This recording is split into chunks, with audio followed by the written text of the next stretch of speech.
السلام علیکم ڈیئر ویور، سٹوری کو سمجھنے کے لیے میرے ساتھ آخر تک جڑے رہیے۔ یہ بادشاہ کا عزیز ترین حجام تھا۔ یہ روزانہ بادشاہ کے پاس حاضر ہوتا تھا اور 2-3 گھنٹے اس کے ساتھ رہتا تھا۔ اس دوران بادشاہ سلطنت کے امور بھی سر انجام دیتا رہتا اور حجامت اور شیو بھی کرواتا رہتا تھا۔ ایک دن نائی نے بادشاہ سے عرض کیا، حضور میں وزیر کے مقابلے میں آپ سے زیادہ قریب ہوں، میں آپ کا وفادار بھی ہوں، آپ اس کی جگہ مجھے وزیر کیوں نہیں بنا دیتے؟ بادشاہ مسکرایا اور اس سے کہا، میں تمہیں وزیر بنانے کے لیے تیار ہوں، لیکن تمہیں اس سے پہلے ٹیسٹ دینا ہوگا۔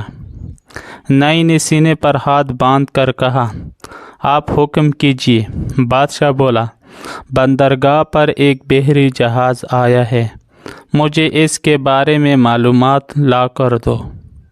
نائی بھاگ کر بندرگاہ پر گیا اور واپس آ کر بولا، جی جہاز وہاں کھڑا ہے۔ بادشاہ نے پوچھا، یہ جہاز کب آیا؟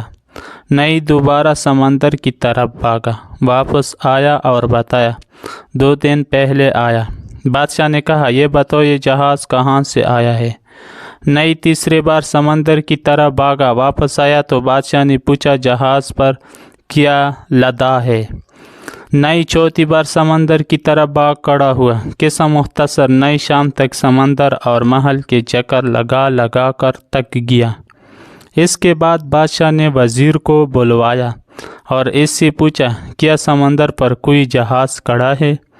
وزیر نے ہاتھ باندھ کر عرض کیا، جناب 2 دن پہلے ایک تجارتی جہاز اٹلی سے ہماری بندرگاہ پر آیا تھا اور اس میں جانور، خوراک اور کپڑا لدا ہے۔ اس کے کپتان کا نام یہ ہے، یہ 6 ماہ میں یہاں پہنچا، یہ 4 دن مزید یہاں ٹھہرے گا، یہاں سے ایران جائے گا اور وہاں 1 ماہ رکے گا اور اس میں 209 لوگ سوار ہیں، اور میرا مشورہ ہے ہمیں بحری جہازوں پر ٹیکس بڑھا دینا چاہیے۔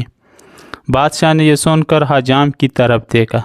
حجام نے چپ چاپ استرالی اٹھایا اور شیو کرنے لگا اور کہنے لگا، ہر ایک کا اپنا کام ہے۔ والسلام۔